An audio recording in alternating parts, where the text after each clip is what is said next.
Me cura, Senhor, me cura, Senhor, manifesta em mim as tuas obras. Vem, Jesus, te peço agora. Me cura, Senhor, me cura, Senhor. Eu creio, me cura, Senhor. Sábado, sejam bem-vindos à Escola Sabatina. Nesta manhã de sábado, damos as boas-vindas a todos e agradecemos a Deus porque podemos dedicar nosso tempo para ouvir e adorá-lo na sinceridade do nosso coração. A adoração nos torna melhores, porque desenvolvemos humildade a Deus e nos torna produtivos na vida cristã. E aqui uma ilustração. Falando em ser produtivo, podemos ser como a oliveira, que é uma árvore que desenvolve aos poucos e se torna muito forte. Algumas espécies vivem centenas de anos e permanecem verdes, produzindo todo esse tempo. Uma oliveira produz 500 kg de fruto durante um ano. Para produzir melhores frutos e em maior quantidade, precisa ser podada e suas raízes estar perto de fontes de águas. A oliveira produz o azeite que é usado no mundo inteiro e é o símbolo do Espírito Santo. A adoração nos torna produtivos através do Espírito Santo, e Deus se agrada de nós por estarmos sendo úteis ao reino. Vamos ficar com esse pensamento. Vamos cantar o hino número 7.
Já pensou em alguém perder a visão e mesmo assim continuar louvando a Deus sem se lamentar?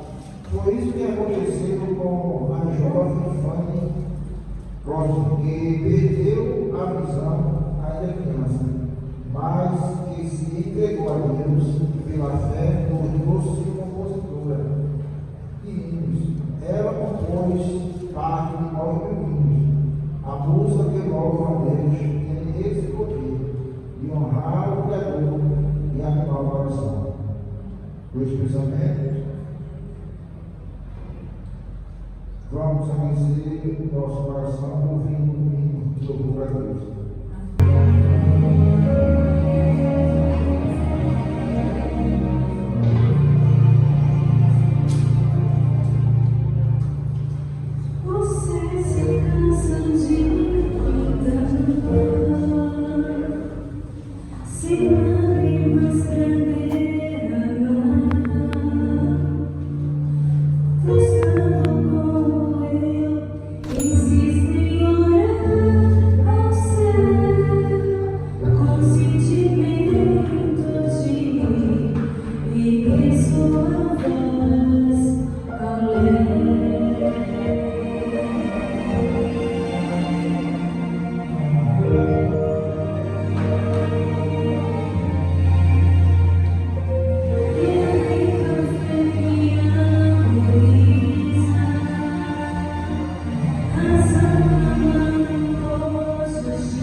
Bom dia a todos. Feliz sábado. Alguns anos atrás, o jovem escocês foi até a África pregar o Evangelho e nunca mais voltou de lá.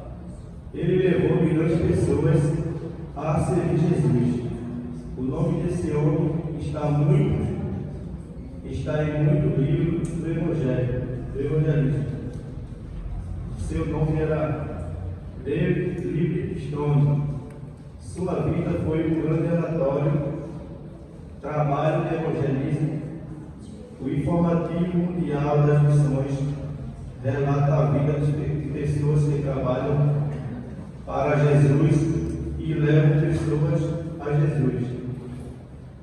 Vamos ouvir então o informativo de sábado e que Deus nos inspire a ter amor por aquele que necessita necessitam conhecer Jesus como Salvador.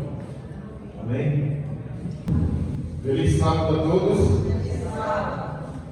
Uma senhora foi desenganada pelos médicos que lhe deram 3 meses de vida pois estava com câncer. Ela pediu para ir para casa e todos que a visitavam, ela falava de Jesus como a fonte da vida. Ela levou toda a sua família a Jesus e centenas que foram para a igreja e foram batizadas.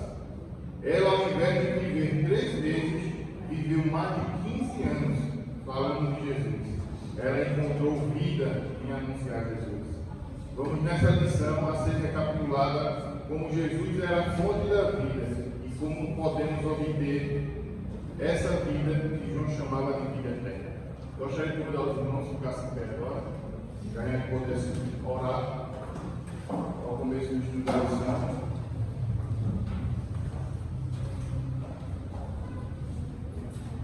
Grandioso Pai, eterno Deus, te agradecemos, Senhor, por mais um sábado por estar em tua casa, Senhor.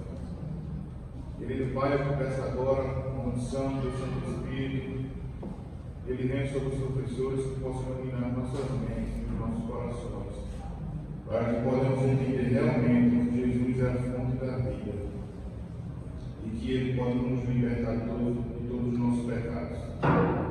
Querido Pai, peço uma bênção especial sobre aquelas pessoas que estão enfermas nesse momento, aquelas pessoas que têm seus problemas de saúde, as pessoas que têm seus problemas financeiros, enfim, ó Pai, abençoa todas as pessoas do mundo, Senhor.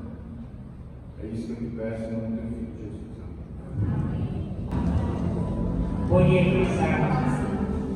Nós pretendemos a todos que estiverem conosco nas nossas barreiras de Jesus Cristo e apelamos a todos que estejam aqui sempre unidos para cometermos primeiramente a oração por cor a Deus, pela compreensão e estudioso de nosso futuro, como podemos obter a vida eterna de Jesus como nosso Salvador.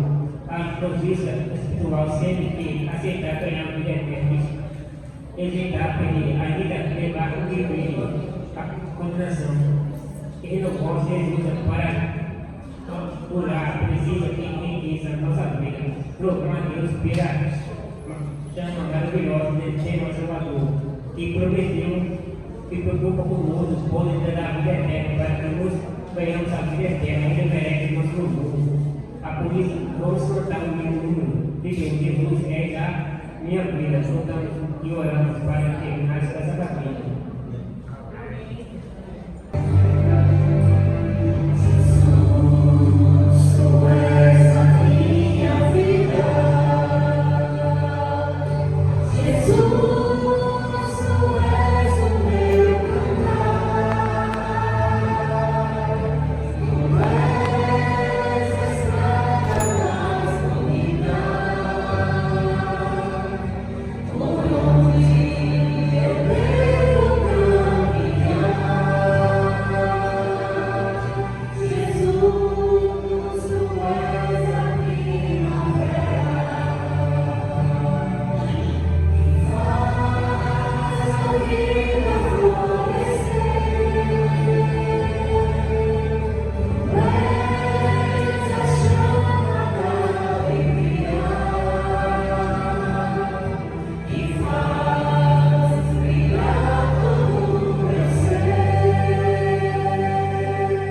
Deus, nós obrigamos pela nossa bênção espiritual.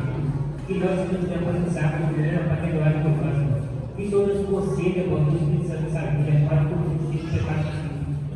Nós obedecemos a Deus sobre essa eternidade espiritual. Que o Senhor tenha uma bênção nessa igreja e nos cuide de pensamento. Amém. Então aí você viu que hoje, foram só homens aqui na frente. Chegou o fim aí nossa sabatina. Quero convidar a nossa irmã Liane, que ela vai passar uma pequena palestra para nós. Você lembra que esse mês a gente está ao vivo? Eu só vou falar um pouquinho. Você próstata, né? E só que falando mais em relação à fisiopatologia, eu vou falar isso principalmente sobre a alimentação nesse momento. São 30 minutinhos só, então eu vou tentar ser o mais breve possível, para eu resumir o máximo as coisas mais importantes. Pode colocar, Gustavo. É o que você precisa saber, pode passar. E aí, quando se fala em câncer, a primeira coisa que está totalmente relacionada com qualquer tipo de câncer, né? Inclusive de próstata, é a inflamação.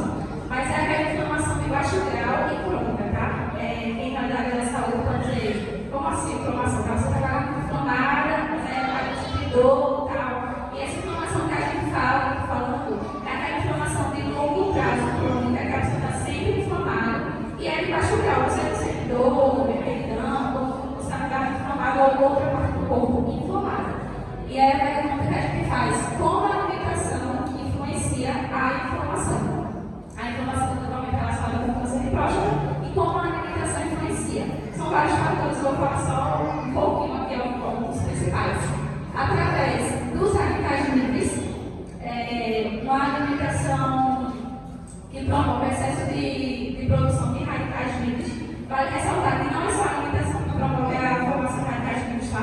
A nossa própria respiração, a atividade física, várias coisas que a gente faz, o estresse, promove a formação de radicais livres. Só que a alimentação também é um fator. E aí, só para vocês terem noção do perigo que não é besteira a produção de radical livre. Porque realmente o câncer se origina assim. Porque o que o radical livre faz? Ele danifica a célula, a não ser quando a sua ação é impedida através dos antioxidantes, né? Que são as famosas vitaminas antioxidantes, que é exatamente isso que elas fazem. Elas anulam a ação do radical livre na célula. Mas quando a gente não tem uma alimentação de radicais e antioxidantes, e em detrimento da alimentação que promove, uma alimentação que promove a formação de muitos radicais livres, essas células são danificadas o tempo todo. É isso que o radical livre faz, certo? Só para vocês terem noção de como isso está relacionado com o câncer. O radical livre danifica a célula. Outro fator é a resistência à insulina. A resistência à insulina é quando o hormônio, todo mundo conhece bem o hormônio de insulina, né? Está relacionado com diabetes. Não necessariamente quando a pessoa tem diabetes. Antes da pessoa ter diabetes, a pessoa já vai ter resistência à insulina. E é justamente quando o corpo não responde bem à ação desse hormônio. E aí é produzida muita insulina, mas o corpo não tem a sensibilidade à ação desse hormônio. E justamente essa resistência à insulina vai liberar alguns processos pró-inflamatórios. Vou falar de duas. O fator necrose tumoral alfa e a interleucina 6, elas estão sempre elevadas em pessoas com câncer, inclusive o câncer de próstata.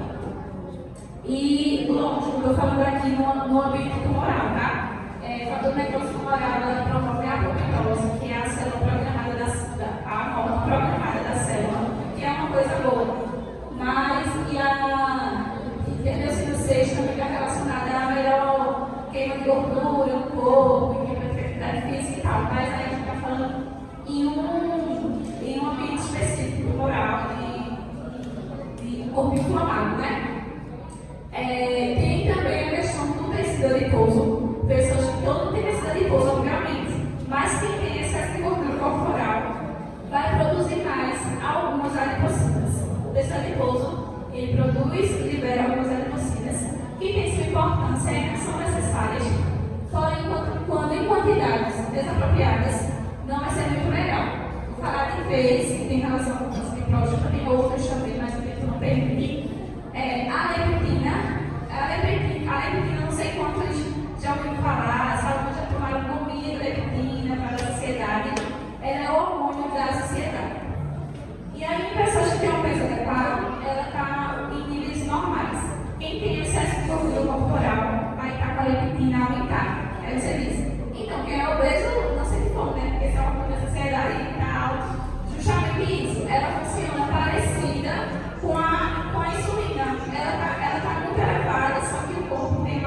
resistência à ação da leptina, igual à insulina, entendeu?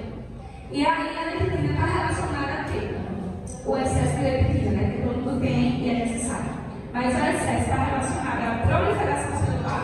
E também é assim que o câncer começa, né? Uma célula danificada começa a se proliferar. E aí a leptina em excesso faz isso, promove a proliferação celular. Ela promove a angiogênese. A angiogênese é a formação de novos vasos sanguíneos que vão alimentar o tumor. Então vejam o perigo da coisa. Já tem o tumor e ainda forma vasos para alimentar o tumor e ele crescer mais rápido. Ela também inibe a apoptose, que é a morte programada da célula. Então é um prato cheio para o câncer, não só de próstata, mas outros também, tá? Temos a adiponectina, que também é liberada pelo tecido adiposo. Em contrapartida, a adiponectina, ela está em níveis normais em um peso normal, e quem tem excesso de peso, excesso de gordura corporal, ela vai estar mais baixa. Só que essa adipocina, ela está relacionada à promoção da apoptose, que é a morte programada da célula. Então, é uma adipocina boa em quantidades maiores, e já que tem excesso de peso, ela vai ter em menor quantidade. E a resistina, ela também inibe a apoptose, promove a proliferação celular e a formação de novos vasos sanguíneos para alimentar o tumor. E ela está em níveis elevados em quem tem excesso de gordura corporal. Pode passar já. Então, aqui só para vocês terem noção do que causa o câncer, né? E como isso está relacionado com a alimentação. O excesso de gordura corporal está relacionado com a alimentação, a resistência à insulina está relacionada com a alimentação, a inflamação está relacionada, e tudo junto causa inflamação. Mas aí, beleza, isso está relacionado com a inflamação e quais são os alimentos que promovem inflamação, que ajudam a diminuir a inflamação. E aí, novamente, eu digo, vou falar de alguns grupos resumidos, e não dá para falar tudo. Temos os alimentos pró-inflamatórios, né? Entre eles estão os açúcares e carboidratos refinados. Preste atenção, refinados. Não vão dizer que eu estou demonizando o carboidrato. São os refinados. É o arroz refinado, é o trigo refinado, pão refinado, o branco, né? Tudo de massa de carboidrato que for refinado, vai ter menos fibras, vai ter menos nutrientes, vai ter mais inflamação. E vai ser pior para o intestino, que também está relacionado com a inflamação, né? Tem as carnes processadas, né? Porque nas carnes processadas tem nitrito. Nitrito por si só não faz mal no cancerígeno, porém, exposto às altas temperaturas, né? Para o seu preparo. E também a acidez no estômago, ele pode se transformar em nitrito e provavelmente são altamente carcinogênicos. E tem outra coisa que não é nem inflamatório, vou explicar. É o excesso de ômega 6. Ômega 6 precisa é inclusive anti-inflamatório, juntamente com ômega 3 em quantidades balanceadas, adequadas, ele é anti-inflamatório. Porém, o excesso de ômega 6, ele vai, independente do consumo baixo de ômega 3, ele vai causar um ambiente inflamatório no corpo. Pode passar. Só para vocês terem noção dessa questão, para cada parte, o ideal seria, né? Para cada parte de ômega 3, nós deveríamos consumir em torno de 4 de ômega 6 para 4. Só que na nossa dieta hospital, né, tem um consumo de massas, fritas no óleo e tal, e o excesso também de óleo na preparação dos alimentos, óleos vegetais. O consumo fica em torno de 1 para 20. 1 de ômega 6, 1 de ômega 3 para 20 de ômega 6. Então, isso são 4 vezes mais do que o que deveria de ômega 6. Então, essa desproporção, esse consumo muito elevado de ômega 6, mais do que o que deveria, causa esse balanço inflamatório no corpo. E aí, eu vou falar um pouquinho sobre os óleos. Os óleos vegetais são assuntos de muitos debates, muitas dúvidas, por vários motivos. Eu não uso óleo de soja, eu uso óleo de canola, óleo disso, porque é melhor, porque isso aqui. E aí eu vou falar em 3 coisas em relação ao óleo, tá? Primeiro, eu vou dizer quais são os ricos em ômega 3. Os ricos em ômega 3 são os óleos de linhaça e chia. O de canola eu coloquei porque muitas pessoas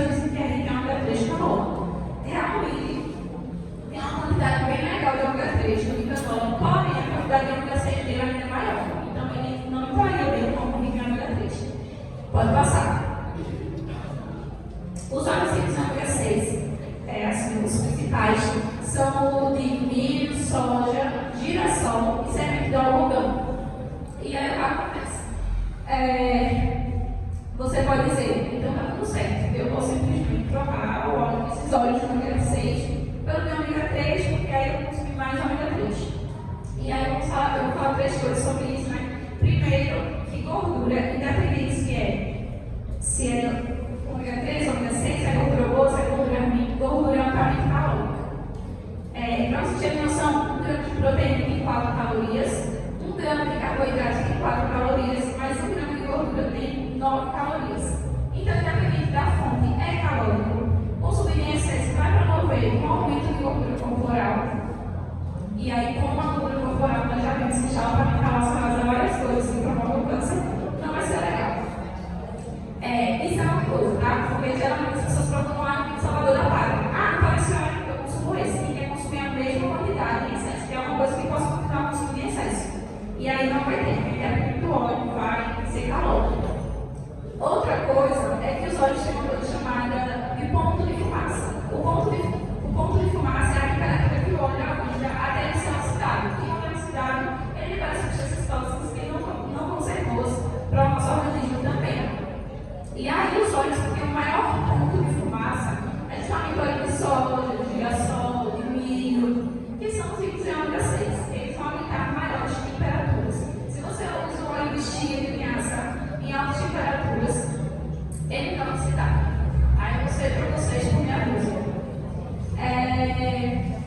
Não estou falando daquele tipo de fumaça de óleo de coco, de azeite, porque o assunto aqui é em relação ao ômega 3 e ômega 6, tá?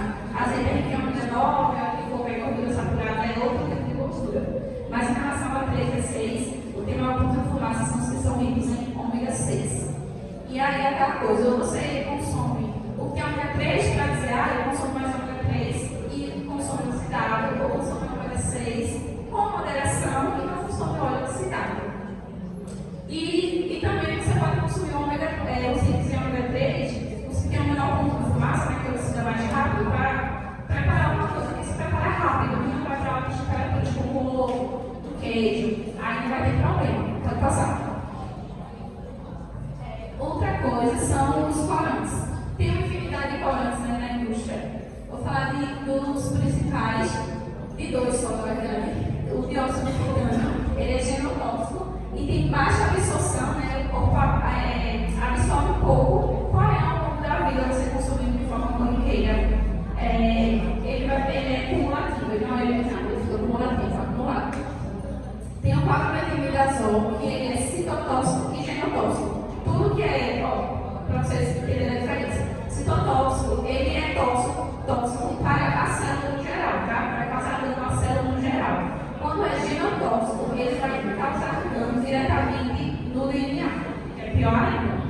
E aí o 4-metilmidazol, ele é encontrado principalmente na Coca-Cola. E o Brasil é um dos países que tem a constituição mais folgada para o uso de 4-metilmidazol, que a gente chama de 4-M. Outros países, a legislação permite um uso mínimo, mas o Brasil permite uma quantidade bem absurda. Então, tenham cuidado com isso, pode passar.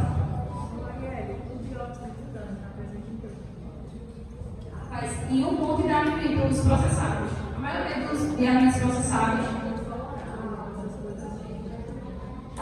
Depende do colorante, né? Não, em alimento mesmo, porque é colorante, certo? Tipo assim, biscoito, salgadinho, alguma bebida, tudo que usa colorante, a indústria coloca. Tem outros colorantes, né? Não sabe se isso eu não posso dizer com certeza que na gelatina tem, ou que em algumas marcas podem ter, porque como tem vários corantes, cada marca escolhe o seu, né? Isso, tem corante. Mas como eu disse, não tudo, porque tem outros corantes. E aí também eu tenho que explicar para os danos dos outros corantes, né? Que aí eu tenho que ver mais estudos e o tempo não permite. Pode falar.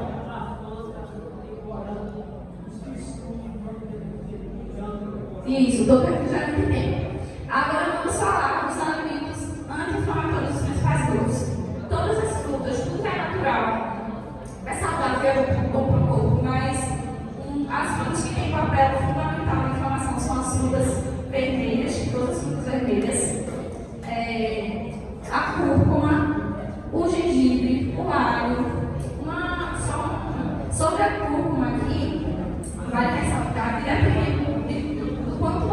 precise, se você realmente precisa muito, seria uma suplementação, né? Porque às vezes a gente consome na alimentação, usa como tempero, mas a quantidade de principal de tempero é pequena e não vai alcançar o resultado esperado. E às vezes a suplementação é necessária.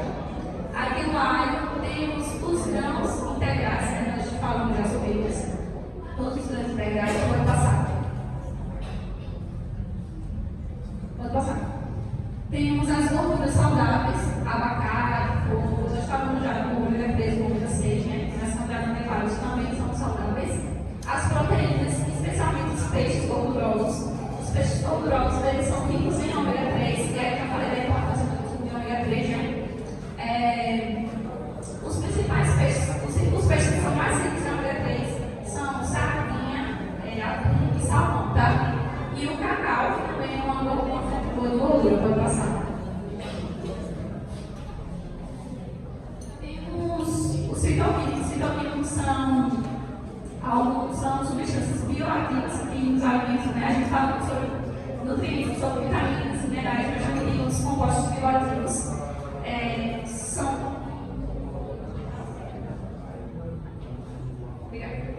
E aí os fitoquímicos é uma baixa classe. Vou falar aqui só de dois, de 3 minutos, parece hoje. Os flavonoides, eles são encontrados principalmente nas frutas cítricas e nas uvas. Os carotenoides são encontrados nos vegetais alaranjados, como cenoura, abóbora, e nos verdes escuros, como couve, espinafre. Pode passar. Eu estava com negócio de você. Tem as isoflavonas. A principal fonte de isoflavona é a soja. A soja também é um assunto controverso. A soja importa em relação à avaliação de câncer de mama. Não sei se vai falar aqui na palestra sobre câncer de mama, mas é mais controverso ainda quando se fala em relação à saúde masculina. Tem gente que fala que homem não pode consumir soja, porque é rico em estrogênio e hormônio. Então, o que acontece? As isoflavonas da soja, na verdade, a soja é rica em fitoestrogênios. São hormônios, ele imita, quimicamente, ele imita o hormônio estrogênio que é produzido no corpo humano, né? Feminino e masculino. É mais forte das mulheres, mas os homens também têm. E por isso tem essa preocupação de risco de câncer de mama, de próstata, de homem não poder consumir e tudo mais. Porém, apesar de ser semelhante,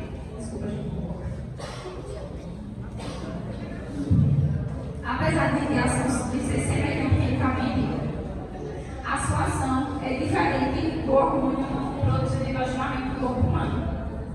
Ele atua nos receptores de estrogênio e acaba competindo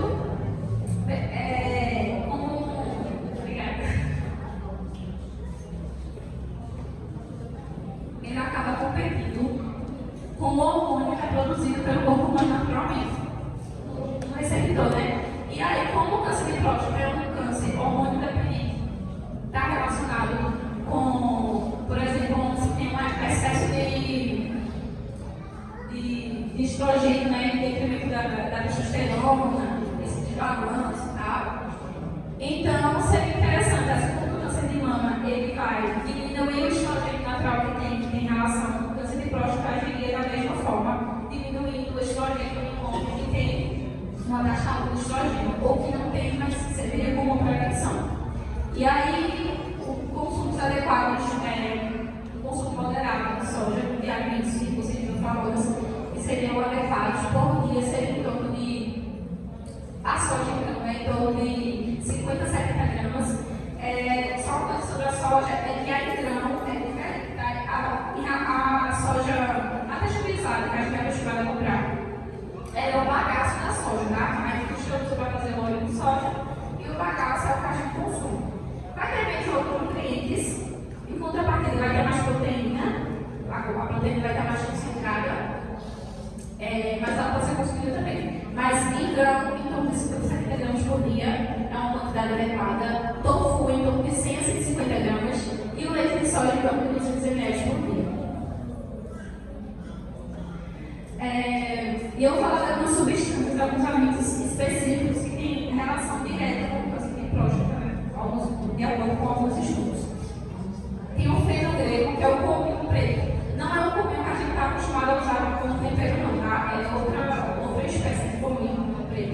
conhecido, o nome dele é dinoquinona, o nome da substância que foi usada no estudo, mas ele é conhecido como feno grego. E aí, mais uma vez eu digo, uma pessoa que precisa dessa ação dele, né, seria interessante o consumo disso para ter a dosagem adequada. Por exemplo, nesse estudo foram usadas em várias linhagens de células de câncer de próstata, foram usadas quantidades variadas por tempos variados, né? Nesse aqui foi usado, no primeiro foi usado 0,10 micromolar por 24 horas e teve supressão de metástase, né? Foi um estudo in vitro, eles pegaram uma linhagem de câncer que já estava em metástase e em 24 horas teve supressão da metástase com o uso de uma quantidade específica, né? Aí usou o mesmo composto de outra linhagem por um tempo diferente, uma quantidade diferente, também para evitar os efeitos. Tem aqui do lado, na cidade de todos os efeitos, e quiser depois pode me pedir, porque são os estudos não davam para colocar todos aqui. Tem o licopeno, o licopeno, né? Tem a tomate, é o mais conhecido, eu acho que a maioria já ouviu falar que é bom para prevenção de câncer de próstata, né, na saúde masculina. Ele é encontrado principalmente na tomate, mas a tomate processada, a quantidade dele fica maior, no caso um molho de tomate. Quanto mais processado a tomate, maior a quantidade de licopeno. Quando eu falo processado, não é processado. Ai, gente. Desculpa. Quanto mais processado, não é processado em indústria, não. Se você fizer um molho de tomate em casa mesmo, vai ser uma quantidade maior de licopeno do que se comer só a tomate normal. Tem o carboximetil moncano, ele é encontrado principalmente na aveia, também tem relação com a prevenção do câncer de próstata. Tem as isoflavonas, que eu já falei da soja especificamente, né, que é um tema mais debatido, mas também encontrado no feijão, na ervilha e no cacau. Tem a vitamina E, que é uma vitamina completamente conhecida do seu efeito antioxidante. E tem uvas, no estudo que eu li, em alguns estudos que eu li, as uvas usadas, né, foi estudado da uva doce safira e doce surpresa. Toda uva tem, a maioria das uvas tem flavonoides, que são bons também, mas em específico nesses estudos foram esse tipo específico de uva. Então é isso, gente. Eu tentei resumir, eu não sei se eu passei os minutos ou não. Resumir ao máximo as principais coisas que vocês precisavam saber sobre a alimentação e câncer de próstata. Eu espero que tenha ficado esclarecida alguma dúvida. Não? Então, tudo certo. Obrigada pelo convite.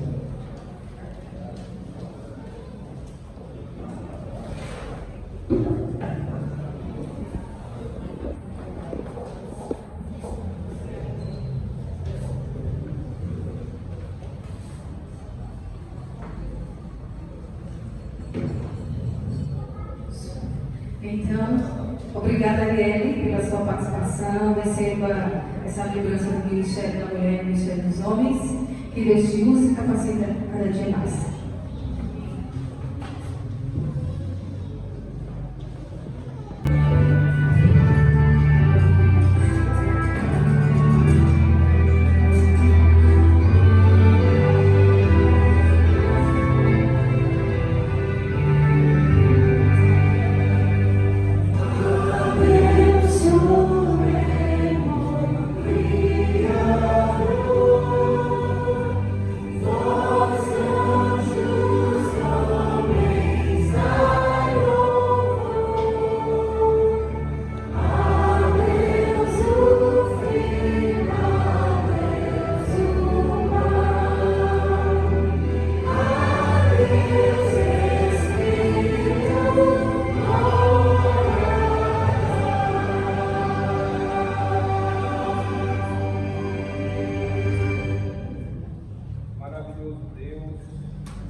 Que teu nome seja honrado e glorificado nessa manhã.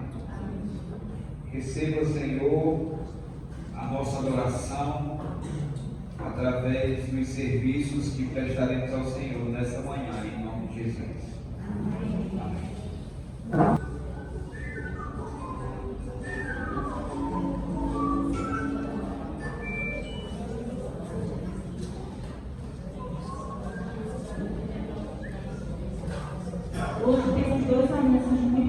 Amante, que é o nosso culto de adoração que temos todo sábado à tarde lá na usina, que será lá a partir das 2h30, porém o pessoal estará saindo daqui de Pombos às 2h da tarde.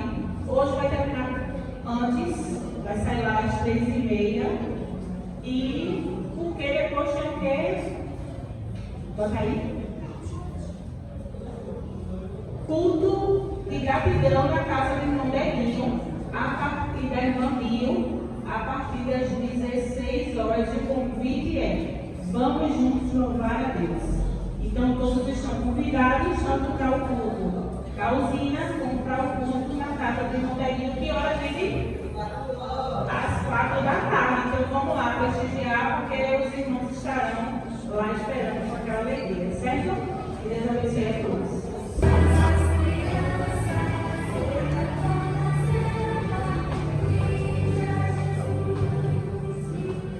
Feliz sábado, criança! Feliz sábado! Eu ia pedir para falar outro, mas esse foi bonito. Nossa, eu quero que você tenha um feliz sábado bem forte, bem bonito para a igreja, porque a gente vai precisar deles. Tá ouvindo, igreja? Eu vou precisar de vocês para contar essa história de hoje. Então, ó, quando eu contar até 3, um feliz sábado bem bonito na igreja. 1, 2, 3 e... Olha, amei. Eles pediram a participação de vocês, então vocês vão me ajudar, tá bom? Pronto. Gente, a historinha que eu tenho hoje para vocês é muito legal. Tenho certeza que vocês já ouviram, mas eu vou contar de uma maneira diferente. Olha, eu quero fazer uma pergunta para vocês. Vocês gostam de caminhar? Gostam mesmo? Bom, mas caminhar é muito bom. Quem aqui é desbravador? Já fez uma caminhada desbravador? Não fizeram ainda? Ó, a gente, quando fala de desbravadores, a gente faz muito isso. Os aventureiros também. A gente coloca o tênis e sai para fazer trilha. E hoje eu vou contar uma história para vocês da Bíblia, do povo de Deus, quando eles tiveram que fazer uma caminhada. Ó, presta atenção aqui, ó. O povo de Deus, eles saíram da terra do Egito. E lá no Egito, eles eram escravos, estavam lá trabalhando, e eles estavam fazendo uma grande caminhada para uma terra chamada Canaã. E Deus havia feito para eles uma promessa de que ia levar eles em segurança para essa terra especial. E foi muito difícil. Vocês acham que o faraó deixou assim fácil eles saírem do Egito escravos? Não. Foi muito difícil, foi preciso de muito esforço, muita luta, para eles conseguirem que o faraó permitisse que eles saíssem de lá. Só que quando o faraó deixou, ele se arrependeu. Então, depois que ele liberou a saída do povo, ele se arrependeu. E mandou chamar, o faraó mandou chamar seu exército.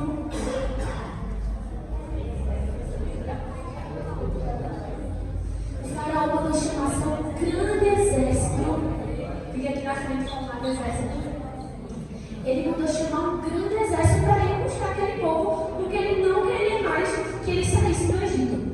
Aqui o meu exército está reduzido, mas imagina que é um exército gigante, com carros de guerra, com tudo mesmo. O faraó queria que de todo jeito conseguisse segurar o povo do Egito, o povo de Deus que estava preso ali no Egito. Só que aí, o povo do Egito, quando viu todos esses carros de guerra amedrontados, eles correram até um homem que era o líder do povo de Deus. Quem lembra que era o líder do povo de Deus nesse tempo? Tudo bem, Moisés, cadê Moisés? O povo correu até Moisés e reclamou. Reclamou, dizendo: Moisés, você trouxe a gente, tirou a gente do Egito para a gente morrer aqui. Moisés falou: meu Deus, e agora o que eu faço com esse povo? Então ele falou com Deus. Moisés era um homem escolhido por Deus, então Deus fala para o povo com medo de Moisés. E sabe o que Moisés disse para o povo? Ele falou assim: não fiquem com medo, se acalmem, porque Deus certamente vai nos livrar do Egito. E agora, o que é que eu preciso da igreja? Lembra lá no começo que eu disse que eu precisava de vocês? Eu quero que vocês fiquem de pé agora, por favor. As crianças deram um feliz sábado bem bonito para vocês ajudarem elas agora. E agora, esse lado vai dar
Deus fez? Deus já tinha dado todas as instruções a Moisés. E quando olharam para frente, estava o mar. Olha para frente, o que é que tem? Olharam para trás, o exército. Só que Deus já tinha dado a instrução a Moisés. Então, quando Moisés levantou a mão, Moisés, o mar abriu e o anjo do Senhor. Cadê o anjo do Senhor? Vamos passar no meio, vamos aí na frente.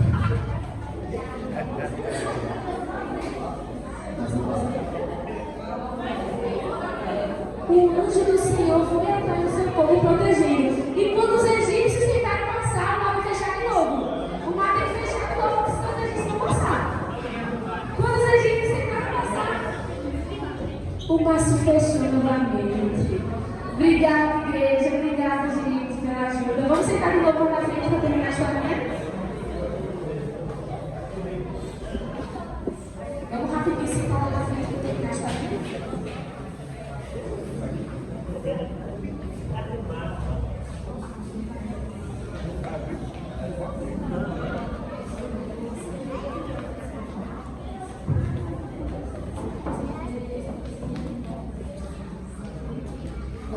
E o que eu quero falar para vocês hoje? Que caminhada diferente, não foi? Que o povo fez? Eles passaram. Imagina uma caminhada, você atravessar um mar cheio de bicho, de tudo, abrir, você passar em seco. O que é que eu quero trazer com vocês? Que Deus, Ele está junto de nós, presta atenção para terminar a historinha. Deus, Ele está junto de nós na nossa jornada. Muitas vezes a gente fica com medo, a gente chora, a gente se desespera, igual o povo de Israel ficou. Só que o que foi que Deus fez? Deus envia pessoas como Moisés para nos guiar. Deus envia seu anjo para proteger o seu povo. Então, assim como foi no tempo de Moisés, Deus hoje envia seus anjos para nos proteger e para nos livrar de situações difíceis. Vocês viram que o exército era muito grande. O exército tinha muitas carruagens, tinha muitos guerreiros, mas eles conseguiram vencer o povo que estava protegido por Deus? Não. Então que a gente possa confiar em Deus e ter a certeza que Ele sempre vai estar conosco em todos os momentos. Vamos ficar de pé e vamos orar?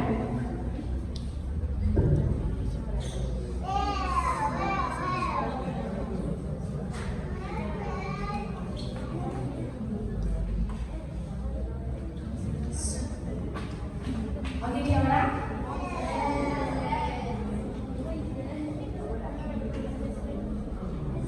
Papai Céu, em casa, a minha vida. Eu declaro, em nome de Jesus, amém.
Oremos. Senhor Deus Pai, quero pedir tuas bênçãos sobre todos os doadores, para que essas ofertas aqui entreguem para a tua casa, seja para o andamento do teu evangelho, da tua palavra, Senhor, e mantimento da tua casa. Fica com cada um que está aqui presente, é isso que pedimos, em nome do amor de Jesus. Amém. Faz uns anos aí, viu? Estou um pouco enferrujada, mas no louvor, mas que o Senhor possa me usar poderosamente. E dizer o seguinte para vocês, que logo eu falei de um sofrimento que eu vivencio diariamente, de agonias que eu vejo. Mas essa canção vai dizer que logo tudo isso vai acabar. Todo sofrimento, todo tormento vai passar. E nós estaremos reunidos com Jesus Cristo, onde não mais haverá nem morte, nem dor, nem tristeza. Onde vai reinar só paz e alegria. Que Deus possa me usar cada vez mais.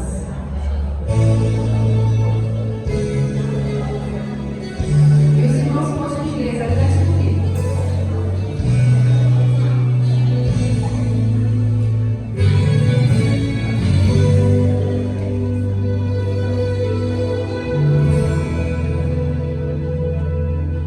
Senhor, mais uma vez suplico tua salvação. Por quantas vezes eu segui minha fonte do coração, tentei achar felicidade em minhas fantasias, pois a liberdade é tudo que eu queria. Me afastei pra longe, nunca mais voltei. Senhor, eu sei que a tua graça pode me alcançar. Prazer de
Bom dia a todos. Essa é a Igreja Adventista do Sétimo Dia, aqui na cidade de Contos, que tem o objetivo de trazer você para adorar ao Senhor. Nós estamos numa série sobre o livro de Filipenses. Esse é o terceiro episódio. A série se chama Alegria, Alegria. Nós já entendemos no primeiro episódio como a igreja de Filipos, a igreja dos Filipenses, foi fundada. Entendemos o núcleo fundante daquela igreja, entendemos como surgiu a carta de Paulo aos Filipenses. Paulo estava preso em Roma e a igreja de Filipos, que sempre financiava o missionário, manda dinheiro para Paulo pagar as despesas da prisão. Manda por um jovem chamado Epafrodito. Eu já disse isso para você. Só que quando Epafrodito chega, Epafrodito adoece e tem que passar vários dias ali com Paulo até melhorar e voltar. No interim que Epafrodito está em Roma junto com Paulo pergunta e ele responde como é que está a situação lá na igreja que ele havia fundado, a igreja de Filipos. Epafrodito dá algumas informações. Epafrodito melhora, volta para Filipos, e quando ele volta, Paulo escreve uma carta e manda para aquela igreja que ele tanto amava. E essa é a carta de Paulo aos Filipenses que nós estamos estudando. Já estudamos o capítulo 1, já estudamos o capítulo 2 e entramos nesse dia no capítulo 3. Convido você a pegar sua Bíblia para que possamos abri-la. Filipenses capítulo 3. Semana passada nós paramos no verso 1, o último verso da perícope do capítulo 2, e agora vamos seguir. Próximo sábado é o sábado do Ministério Pessoal, então vai ter o pessoal aqui de Cruz, é isso? Vai ter o pessoal de Cruz de Repouso aqui, e a série continua no segundo e terceiro sábado de dezembro, tá certo? Vamos lá. Filipenses capítulo 3, eu queria que você baixasse sua fronte, eu quero orar com vocês. Maravilhoso Deus, que carta maravilhosa essa que Paulo escreve para a igreja em Filipos. Uma carta que tem lições que transcende a época, a história e chega até nós. Que nós possamos aprender as lições mais importantes dessa carta de Paulo para aquela igreja. Que nós possamos implantar na nossa igreja e que nós possamos ser imitadores de Cristo, como Paulo era, em nome de Jesus. Eu ia cantar com vocês, mas por conta do horário, eu reservei no final uma música. Vamos lá. Filipenses capítulo 3, eu vou ler com vocês versículo 2 e versículo 3, já está aqui, você pode abrir e acompanhar, mas de maneira rápida a gente vai ler esses trechos. Paulo começa dizendo no versículo 2: acautelai-vos dos cães, acautelai-vos dos maus obreiros, acautelai-vos da falsa circuncisão, porque nós é que somos a circuncisão, nós que adoramos a Deus no Espírito e nos gloriamos em Cristo Jesus e não confiamos na carne. Só para você entender, Paulo é um apóstolo que não era bem visto pela igreja cristã de Jerusalém. A igreja, liderada pelos discípulos que restaram, eles não viam muito bem Paulo. Eles consideravam Paulo um apóstolo liberal. Paulo não era bem visto, Paulo parece que afrouxava as normas. E com as pregações de Paulo teve alguns problemas. Teve tantos problemas que em Atos capítulo 15 foi necessário reunir um concílio para discutir se aquilo que Paulo estava pregando realmente ele poderia pregar. Então teve um concílio ali de Atos 15 e tal. Mas um grupo muito especial que gostava de perseguir Paulo eram os judaizantes. Os judaizantes legalistas. E a sua principal motivo da perseguição é que Paulo parecia estar afrouxando as normas. Porque para os judeus funcionava da seguinte forma: se alguém que não era judeu, gentil, quisesse se converter ao cristianismo, ele precisava fazer algumas coisas.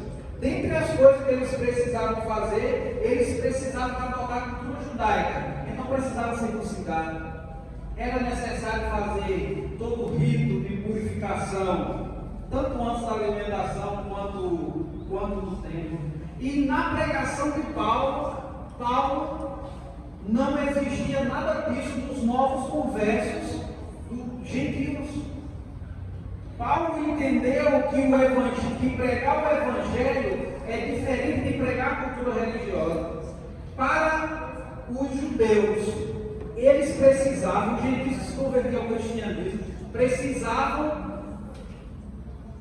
pregar, precisavam cumprir a cultura e as tradições, usos e costumes dos judeus. Só que Paulo teve um encontro com Cristo e Paulo entendeu que não precisava disso. Não era necessário mais circuncidar, mas ele disse que era necessário. Lavar as mãos 7 vezes antes de cada refeição, como ritual religioso, não era necessário. E esse entendimento de Paulo do puro Evangelho batia de frente com o entendimento dos judeus sobre como se converter. E isso gerou muito problema para Paulo. E a gente precisa entender essa questão. Paulo foi perseguido por conta disso. E a gente precisa aprender com Paulo que a identidade da nossa fé não depende da cultura da nossa religião. Nós somos adventistas do sétimo dia. Temos uma bela tradição. Mas essa tradição, ela não pode suplantar o Evangelho. Fique bem claro isso, porque os judeus achavam que a tradição judaica teria que suplantar os ensinamentos do Cristo. E Paulo estava tão ferrenha a briga de Paulo com esses judaizantes, que na carta aos Gálatas, Paulo é muito duro com esse grupo. Paulo chega quase a ofendê-los. Capítulo 3 e capítulo 5, Paulo chega a dizer: vós sois insensatos. Vocês passaram do evangelho que eu ensinei, do verdadeiro evangelho, para outro evangelho. Paulo é puro, porque eles defendiam uma teologia herética, fundamentalista e legalista. Como se os novos conversos gentios fossem salvos pelos ritos simbólicos da lei mosaica, que tinha um propósito. Esse propósito já havia sido cumprido ali na cruz, seus aspectos cerimoniais. Na realidade, nessa época, no início da igreja cristã, nós vemos dois grupos perseguidores de Paulo e do cristianismo. Dois grupos. Primeiro é esse que a gente falou, os judaizantes legalistas. Eles acreditavam que a lei, tanto no aspecto moral como no aspecto cerimonial, ela é que dava poder para as pessoas serem salvas. Esse é os legalistas, os judaizantes legalistas. Mas tinha outro grupo que são os antinomistas. Quem são os antinomistas? Nomós em grego é lei. Então, os antinomistas são pessoas que descartavam por completo o papel da lei na vida do novo converso. Dois grupos perigosos, dois grupos heréticos. E Paulo, em algumas cartas, como em Timóteo, a carta que ele escreveu a Timóteo, Judas, que também é irmão de Jesus, ele vai lidar muito com os antinomistas. Mas o maior grupo perseguidor de Paulo eram os legalistas. E qual é o problema do legalismo? O problema do legalismo é que o legalismo, ele desvaloriza por completo a cruz de Cristo. Para o legalista, a nossa obediência faz parte do processo de salvação. E como Jesus nos ensina no Evangelho, não faz parte. Faz parte do processo de santificação. A salvação não depende do que eu faço ou deixo de fazer. A salvação depende do que Cristo fez na cruz do Calvário. É o que Ele fez. E a gente precisa, e Paulo, a gente vai ver aqui que Paulo começa a fazer uma exortação sobre salvação, sobre o processo da salvação para Filipos, relembrando a eles o que é o verdadeiro Evangelho. E, por outro lado, os antinomistas, que é um grupo herege também, que desconsidera totalmente o papel da lei. Desconsidera totalmente o papel da lei na santificação. Como se a lei não tivesse nenhum sentido no processo de santificação do crente. Ela não tem no processo de salvação, mas a lei é muito importante no processo de santificação. E daqui a pouco a gente vai ver Paulo destrinchando isso melhor aqui nos decorrentes versos que a gente vai ler. Então Paulo lidava muito com esse grupo. O que é que acontecia? Paulo fundava uma igreja e ia para outro lugar. As igrejas naquela época não eram prédios. Essa invenção aqui é católica do quarto século. A igreja católica que inventou um lugar para ter cultos e tal, no quarto século. Eles se reuniam em casas. Então Paulo chegava no local, montava uma igreja, uma daquelas casas, mas quando Paulo saía, se infiltrava dentro dessa igreja, esses grupos, principalmente grupos de judaizantes e legalistas. E começaram a confundir a cabeça das pessoas.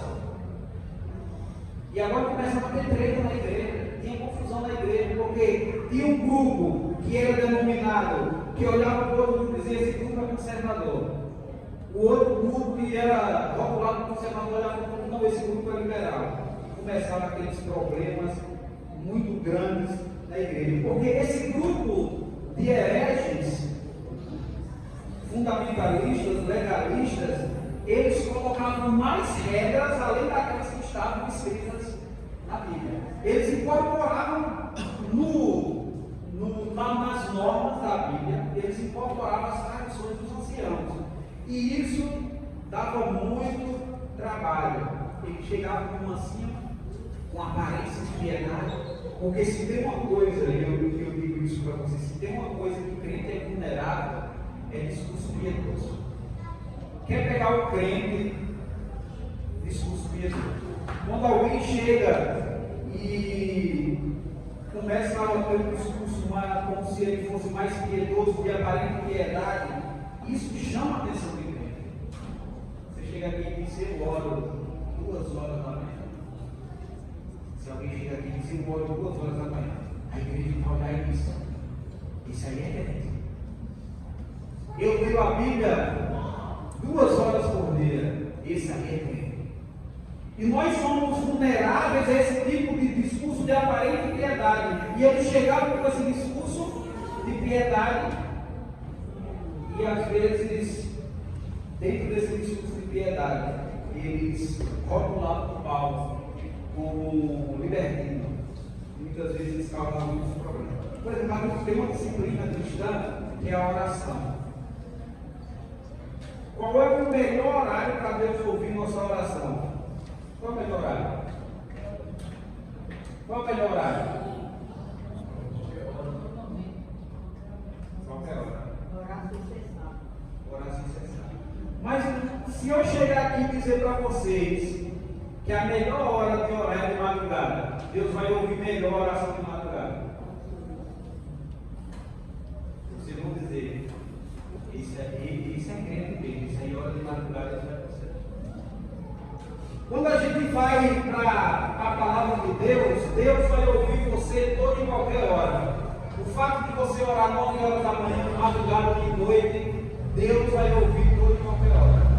Qual é o benefício de orar de madrugada? É você vai estar desligado da corrida. O benefício é para você e não para Deus, que Deus olha a todo momento. Mas o problema é que quando esse discurso que a gente às vezes parece que precisa se sacrificar mais, orar mais de madrugada, acordar cedo, Que discurso assim. E a gente acha que é piedoso. Mas deixa eu dizer para vocês, isso é pagão, isso é paganismo. Deus não precisa ser agradado para ofertar. A gente estava até discutindo isso ontem na lição do PG. Os deuses pagãos, Marduk, o deus babilônico, dentro da mitologia babilônica, ele cria um zigurate, um sabatu, e pede com a polícia que ele havia criado, e levar comida para ele no sábado, para Marduk ser benevolente com a criatura. Muitas vezes a gente acha que Deus é assim também, que a gente precisa se sacrificar um pouquinho mais. Eu conheci um irmão recém-batizado no distrito interior, e ele tinha um lugarzinho dentro de oração. Só que o lugar dentro de oração era peculiar. Era um tapete, ele colocava um tapete, orava de joelho no tapete, e um tapete super desconfortável. Porque na mente dele, quanto mais a gente se sacrificar, mais Deus vai ouvir. Isso não está na Bíblia. O Deus da Bíblia, isso é paganismo. Deus, ele não precisa ser agradado para dar alguma coisa a você. Sabe o que Jesus disse? Que ele, em Mateus capítulo 5, ele manda chuva sobre quem? Bons e maus. Se você orar, você vai ser abençoado por Deus. Se você não orar, você continua sendo abençoado por Deus. O problema é que quem ora entende Deus e vai colher e vai desfrutar das bênçãos que Deus dá. Quem não ora não vai nem perceber que é Deus que está dando essas bênçãos. E esses discursos, inclusive tem um filme que eu assisti recentemente, é o filme Donzela, se não me engano é esse nome, e já assistiram, né? O camarada tem uma família lá, ela tem que ofertar uma mulher do sangue real a um dragão para se sentirem protegidos do dragão não atacar eles. Muitas vezes a gente não faz assim com Deus. A gente quer se sacrificar para ver se Deus é bondoso com a gente. Não, eu vou orar de joelho em cima do milho. Não de madrugada quando estiver chovendo. Que Deus pagão é esse que a gente tem para adorar? Que Deus pagão é esse que a gente adora? Deus não precisa ser bajulado, agradado para ofertar bênçãos para nós. Ele vai ofertar. E quando Paulo está com esse grupo de judaizantes, ele chama, como a gente viu aqui, ele chama eles de cães. Paulo é duro aqui, está dizendo que vocês são cachorros. Porque os judeus consideravam os cachorros animais imundos. E consideravam os gentios cães. Os judeus consideravam os gentios cães. Agora Paulo devolve para eles dizer: cães são vocês. Está falando diretamente com os judaizantes. Eles são os cães. Eles são os maus obreiros. Paulo é duro com a teologia legalista. Eles pregavam boas obras, mas as suas obras na realidade eram más. E essa cultura judaica legalista, ela fere o que Cristo colocou no Evangelho. A salvação deixa de ser uma alegria e passa a ser um fardo a ser conquistado pelo esforço pessoal. E Paulo é duro contra isso. A gente vai ver a partir do versículo 4, daqui a pouco, que Paulo agora vai apresentar o processo da salvação. Apresenta a justificação e ele vai apresentar depois através até do seu testemunho pessoal. Vamos ver o versículo 4. Você nota aí, você vem em casa depois. Né? Errou aqui, não é isso aqui não. Errou. Capítulo 3, versículo do 4, a gente vai ler até o 7. Ele diz assim, bem poderia eu, Paulo dizendo, confiar na carne. Se qualquer outro pensa que pode confiar na carne, ainda mais eu. Paulo está dizendo para os legalistas judeus: vocês acham que as boas obras de vocês podem confiar nela para a salvação? Se tem alguém aqui que pode confiar nisso, sou eu. Aí ele começa a dizer: circuncidado ao 8º dia, da linhagem de Israel. Paulo está falando dele, deixou muito pessoal, da tribo de Benjamim, hebreu de hebreu, quanto à lei fariseu, quanto ao zelo perseguidor da igreja, quanto à justiça que é na lei irrepreensível, mas o que era para mim lucro, considerei perda, por causa de Cristo. Paulo olha para os líderes judaicos legalistas e diz: vocês sabem com quem vocês estão falando? Eu sou Rabi Shaul, eu sou da tribo de Benjamim. Sabe qual foi a tribo de Benjamim? Ele está dizendo que é da tribo de Benjamim. A tribo de Benjamim foi a única que ficou do lado de Judá, depois da grande fantasia ali, depois do reinado de Saul, de Davi e Salomão. A tribo de Benjamim foi a única que ficou fiel ao Senhor, junto com Judá. Ele diz: eu sou hebreu de hebreu. Paulo agora está falando que ele é zeloso. Ele usa essa palavra aqui. Ele era irrepreensível. Paulo está dizendo que aquilo que os judeus estavam atacando ele, dizendo que ele era libertino. Paulo está dizendo: vou passar para vocês o meu currículo. Nós conhecemos o currículo de Paulo. Paulo perseguia os cristãos para matá-los, fazia cumprir a lei. Paulo herdou tudo isso aqui, ó. Ele era do sangue da tribo de Israel, ele é hebreu de hebreu, era fariseu, dos mais zelosos que existia, perseguidor da igreja. Quanto à justiça que é na lei, ninguém tinha o que falar de Paulo. E agora vem os legalistas judeus tentar desmerecer o ministério de Paulo. Ele era um bom religioso. Sabe o que aconteceu? Quando você vai olhar o capítulo,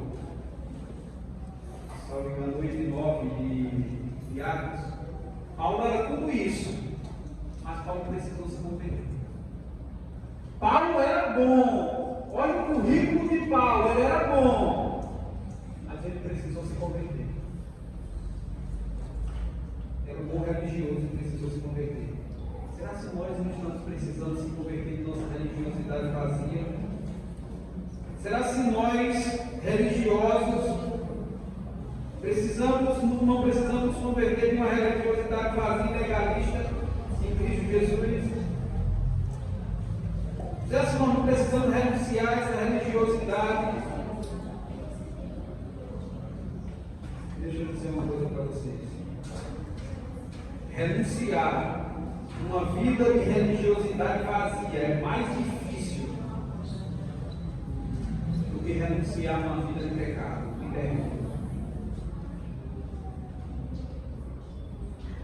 Quem diz isso? Cristo. Mateus 21, 31, Cristo vai dizer assim, ó.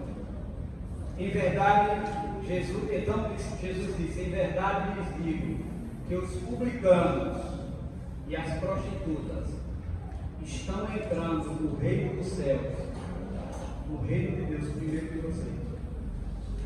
Vê que mensagem dura de Cristo. Cristo está dizendo para os judeus, o pessoal que não presta, aquele pessoal que vocês condenam, os publicanos e as prostitutas, estão entrando primeiro que vocês no reino de Deus. Será que a gente não está precisando se converter em uma religiosidade vazia? Será que a gente não está vindo para a igreja somente para bater cartão? Com medo de enfurecer a divindade e não receber as bênçãos de Deus? É mais fácil uma pessoa dessas aqui, ó, e um grupo desses aqui se converter, do que uma pessoa que está dentro da igreja e viver uma religiosidade vazia. O problema é que quem vive uma religiosidade vazia acha que pelo seu próprio esforço ele pode conseguir a salvação. A cruz não é uma ponte até metade do caminho. A cruz é toda a ponte. Na cruz Jesus diz: está consumado, está feito. Jesus não disse: fiz a minha parte, agora faça a de você. Ele fez tudo. Sabe qual é o problema? É que você não acredita nisso. Você acha que você precisa fazer alguma coisa? Você acha que alguma coisa que você faz ainda pode acrescentar no processo de salvação? A Paulo continua, versículo 8 e 9. Ele diz: sim, deveras, considero tudo como perda. Vê, Paulo era tudo aquilo. Ele diz que aquilo tudo agora se torna uma perda, por causa da sublimidade do conhecimento de Cristo Jesus, meu Senhor, por amor do qual perdi todas as coisas e as considero como refúgio. Para quê? Para ganhar Cristo. E se achar nele, não tendo justiça própria, que procede de Cristo, senão que é mediante a fé em Cristo, a justiça que procede de Deus baseada na fé, para o conhecer e o poder da sua ressurreição e a comunhão dos seus sofrimentos, conformando-me com ele na morte, para de algum modo alcançar a ressurreição dentre os mortos. Paulo agora começa a falar do processo de salvação. Ele diz: eu não consigo, tudo isso que eu herdei, tudo que ele falou naquele verso anterior, ele tinha herdado. Ele não conseguiu por esforço, ele herdou. Ele diz: agora tudo isso aí é perda para a minha Cristo. E o cristianismo, ele é diferente do paganismo, justamente na soteriologia. Como cristãos, no cristianismo, nós entendemos que Deus busca o homem para salvá-lo. É Deus quem vai buscar o homem. No paganismo, o homem precisa agradar a divindade para aplacar a ira da divindade. No cristianismo, Deus é quem busca o homem. Desde o Éden, é Deus que vai buscar o homem. É Deus que vai buscar o homem. E nesse ponto, queridos, algo que Paulo fala aqui, que a gente não prega muito sobre isso, a gente prega só sobre as coisas boas. Então está dizendo: para o conhecer o poder da sua ressurreição e a comunhão dos seus sofrimentos, conformando-me com ele na sua morte. Comunhão dos sofrimentos. Ser cristão é ser participando do sofrimento de Cristo. Só que seguir a Jesus é a coisa mais difícil que existe. Guardar a lei é fácil. Guardar regras é fácil demais. Seguir uma lista de regras é fácil, é difícil. É muito difícil. É por isso que há mais sermões sobre o que fazer e o que não fazer no culto do que sobre o que Cristo fez e o que precisamos sobre seguir a Jesus. É por isso que nós preferimos que mandem para a gente uma listinha de regras do que deve e não deve fazer. É mais fácil. Só que seguir a Cristo é algo mais difícil. É subir a régua. Não é o assunto da graça e do cristianismo. Não é sobre afrouxar normas. É sobre colocar num nível, colocar a fé cristã num nível que só uma pessoa consegue atingir: Cristo. E Ele é o nosso substituto. E a salvação é isso: é alguém que está substituindo a gente na cruz. Quando nós deveríamos morrer, alguém morreu, o nosso substituto. Essa é a dimensão que Paulo está falando da salvação em Cristo. Cristo ressuscitou. Ele fala sobre a ressurreição, no poder da sua ressurreição. E é nesse poder que a nossa vida é transformada. E aqui eu preciso falar outra coisa para vocês. Quando nós seguimos a Cristo, a nossa vida é transformada. Nossa vida é transformada. Deus, Ele não aceita de forma nenhuma a conduta herética dos legalistas. Mas também Deus não se escuta ao dizer que aquele que encontrou a Jesus, aquele que está seguindo a Jesus, precisa buscar uma vida de santificação. E isso é importante aí. Paulo vai dizer em outras cartas: vamos viver em pecado depois de ter conhecido a graça? E ele me responde: não, de maneira nenhuma. E aí, nesse momento agora, Paulo vai falar sobre santificação. falou sobre salvação. Salvação é isso, é o que Cristo fez por nós, não é o que nós fazemos, mas o que Cristo fez. E agora Paulo vai falar sobre santificação. E vou ler esses últimos versos para que a gente possa terminar.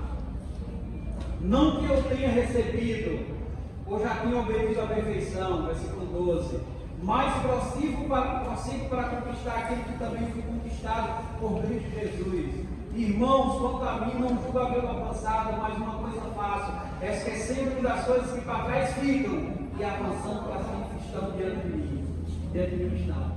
Prossigo para o alto, para o prêmio da soberana vocação de Deus em Cristo Jesus. Todos, pois, que somos perfeitos, tenhamos esse sentimento, e se porventura pensar de outro modo, também isso Deus nos esclarecerá. Todavia, andemos de acordo com aquilo que já alcançamos. Deus requer daqueles que o aceitam como Salvador uma vida de santificação. E tem algumas coisas que quero dizer sobre santificação aí. Santificação não é a glorificação. Falei para vocês sábado passado, justificação é o que Deus faz por nós, santificação é o que Deus faz em nós. Temos que a gente não recebeu, mas a gente prossegue para conquistar aquilo. A gente prossegue rumo ao alvo. Paulo prosseguia rumo ao alvo. Uma vida de busca por santidade é aquilo que se espera, é o mínimo que se espera daqueles que decidiram seguir a Jesus. Mas é necessário entender que a santificação ainda não é a glorificação. E até a santificação não é um processo garantido pelos nossos próprios esforços. Porque Deus, Ele nos salva, e o mesmo Deus que nos salva é o Deus que nos santifica. E não depende de nós, depende dele. A gente só tem que buscar e permitir. E Ele vai fazendo a mudança que precisa ser feita em nós. É tudo sobre Ele. É tudo sobre Cristo. E outra coisa, a nossa referência precisa ser Cristo. Não é o quanto você é melhor que o outro, porque às vezes a gente coloca a nossa referência de santificação é o outro. Ele não faz isso, eu faço, eu sou melhor. É assim? Eu faço isso e ele não faz, sou melhor. Nossa referência não é o outro, a nossa referência é Cristo. Não é sobre o quanto você é melhor que o outro, é o quanto você ainda não é parecido com Cristo.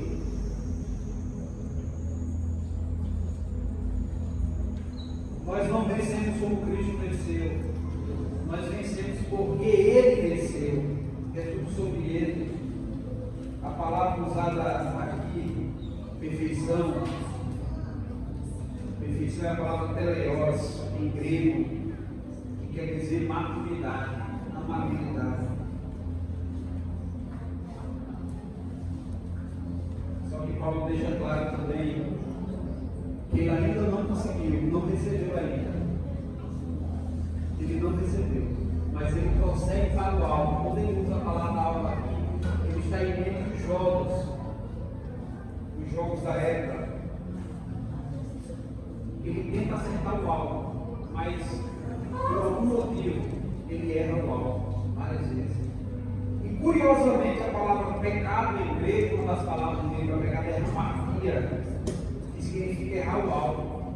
A gente mira tentando acertar, mas a gente erra. E vai acontecer.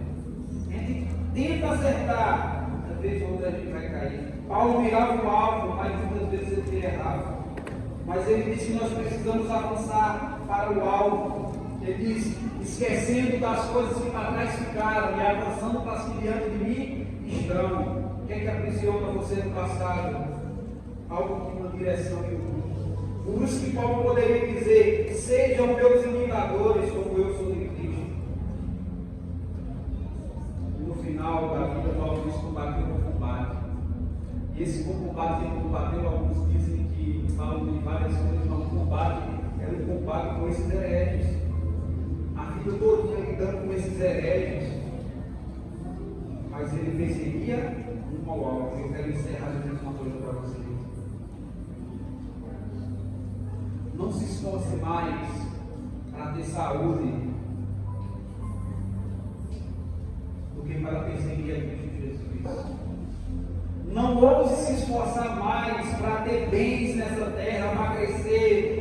conquistar o primeiro milhão, para conquistar uma casa, uma família. Não ouse se esforçar mais para isso do que se esforçar para perseguir Cristo Jesus. Isso é o que mais importa na nossa vida. Cristo Jesus é o prêmio que mais importa para nós. Quando a gente correr, fica tudo. Os filhos vão gastar rapidamente. Mas se nós se importarmos com esse prêmio, Cristo Jesus, perseguir Cristo Jesus, nós receberemos a alegria nessa vida e a vida eterna quando vier a glorificação. Eu confio no poder de Cristo. Paulo confiava no poder de Cristo. Paulo estava livre das tradições. Eu vou falar um pouco para vocês sobre tradições. Eu queria convidar minha esposa nesse momento para cantar.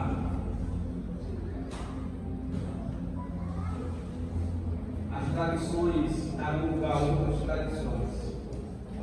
Mudam os moldes e as formas, modos e normas. Para que então se desgastar com o que passa? Se toda imposição humana é arbitrária, está na hora da gente deixar que aquele que examina a intenção dizer o que é certo ou não. Se ao invés de repreender, aconselharmos, pensarmos no outro lado, mas criamos tanto caso com costumes que herdamos. E são meras convenções. E a nossa relação com Deus, ela vai além das tradições. A emenda humana torna mais profana a computação. E as leis divinas mais importantes. Prestamos culto a essas tradições. Erguemos muros e chamamos de religiões. Que Deus nos livre, queridos, daquilo que os judeus, os judaizantes legalistas, representaram para o Evangelho no seu princípio. Atrapalharam bastante o Evangelho. Mas Paulo confiava em Jesus e ele venceu. Se nós confiarmos em Jesus, nós vamos vencer.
experiência de fé não seja semelhante à dos judaizantes legalistas que atrapalharam o ministério de Paulo.